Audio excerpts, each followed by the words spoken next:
ក្នុងបរិយាកាសដ៏ត្រជាក់ស្រឹបនៃតំបន់ភ្នំ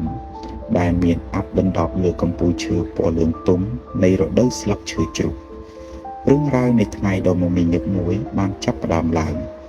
នៅកណ្ដាលវាលស្មៅដ៏ខៀវខ្ចីក្បែរផ្ទះឈើដែលមានដំបូលប្រក់ដោយស្មៅយ៉ាងស្រស់ស្អាត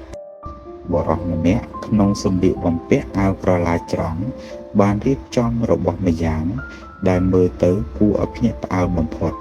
នោះគឺគ្រោងសាច់គោដ៏ធំសម្បើមដែលត្រូវបានសម្អាតយ៉ាងស្អាតបុរសរូបនេះមិនមែនគ្រាន់តែជាអ្នកចម្អិនអាហារធម្មតានោះទេតែគាត់ប្រៀបដូចជាសិល្បករម្នាក់គាត់ចាប់ផ្ដើមកាត់សាច់ដោយកាំបិតដ៏មុតស្រួចបំបែកផ្នែកផ្សេងៗយ៉ាងមានបច្ចេកទេសរាល់ចលនារបស់គាត់គឺពោរពេញដោយភាពស្ទាត់ជំនាញនៅក្បែរនោះភរិយារបស់គាត់ក៏មិននៅទំនេរដែរនាងបានទៅបេះផ្លែឈើតូចៗពណ៌ក្រហមឆ្អៅពីដើមដើម្បីយកមកឆុងតែក្នុងកំសៀវបុរាណមួយដែលផ្ដល់នូវក្លិនក្រអូបឈ្ងុយឈ្ងប់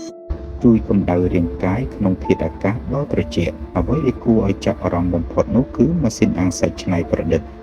បុរសនោះបានប្រើប្រាស់ដែកវែងដល់កាត់តាមគ្រោងសាច់គោទាំងមូលរួចភ្ជាប់វាទៅនឹងប្រព័ន្ធខ្សែច្រវាក់ដែលដើរដោយម៉ូទ័រអគ្គិសនីនេះគឺជាការរួមបញ្ចូលគ្នារវាងជីវភាពបែបបុរាណនិងការច្នៃប្រឌិតទំនើបមុននឹងដាក់អាំងពួកគេបានរៀបចំគ្រឿងផ្សំយ៉ាងពិសេសទី1គឺប្រេងធម្មជាតិដែលលាបសព្វសាច់ដើម្បីឲ្យស្បែកស្រួយនិងមានពណ៌ស្អាតបន្ទាប់មកគឺគ្រឿងទេសអំបិលនិងម្រេចម៉ដ្ឋត្រូវបានបាចសព្វពេញសាច់គោទាំងមូលនិងចុងក្រោយគឺទឹកក្រូចឆ្មាស្រស់ៗដែលបាញ់ស្រោចលើសាច់ដើម្បីឲ្យជាតិជួយចូលទៅកាត់ជាតិរអិលនិងធ្វើឲ្យសាច់មានរសជាតិកាន់តែពិសានៅពេលភ្នក់ភ្លើងត្រូវបានបង្កាត់ឡើងកម្ដៅនៃធ្យូងបានចាប់ផ្ដើមដុតកម្ដៅសាច់គោឲ្យប្រែពណ៌ពីក្រហមស្រស់ទៅជាពណ៌ត្នោតមាសសាច់គោត្រូវបានបង្វិលយឺតៗដោយម៉ូទ័រធ្វើឲ្យខ្លាញ់ហូរស្រក់មកលើធ្យូងបង្កើតជាផ្សែងដែលមានក្លិនឈ្ងុយឈ្ងប់ភាយពេញជ្រលងភ្នំក្នុងកំឡុងពេលរងចាំសត្វចិញ្ចឹមដូចជាឆ្កែនិងសេះបានដើរលេងដោយសេរីក្នុងវាលស្មៅបង្ហាញពីភាពសុខដុមរមនារវាងមនុស្សនិងធម្មជាតិខណៈពេលសាច់កំពុងអាំងភរិយារបស់គាត់បានរៀបចំធ្វើនំប័ុងសំប៉ែតឬ lavash ដោយដៃផ្ទាល់នាងបានវាយម្សៅលុញនិងរមៀលវាឲ្យសំប៉ែតស្ដើងរួចដាក់អាំងលើខ្ទះដែកក្តៅមិនយូរប៉ុន្មានក្មេងៗមួយក្រុមធំបានរត់លេងយ៉ាងសប្បាយរីករាយជាមួយបាល់ទាត់ក្នុងវាលស្មៅសំឡេងសើចសប្បាយរបស់ពួកគេបានធ្វើឲ្យបរិយាកាសកាន់តែរស់រវើក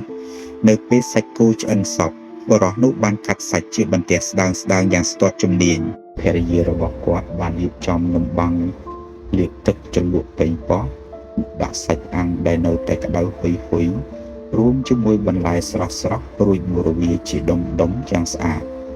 វីដេអូបានបញ្ចប់ដោយរូបភាពដ៏កក់ក្ដៅបំផុតគឺគ្រួសារទាំងមូលនិងក្មេងៗទាំងអស់អង្គុយជុំតុអាហារវែងមួយនៅកណ្ដាលវាលស្មៅនេះមិនមែនគ្រាន់តែជាការញ៉ាំអាហារនោះទេប៉ុន្តែវាគឺជាការអបអរសាទរចំពោះជីវិតសាមគ្គីភាពនិងការផ្ដល់ឲ្យគ្នាទៅវិញទៅមកនៅក្នុងសហគមន៍ដ៏តូចមួយនេះ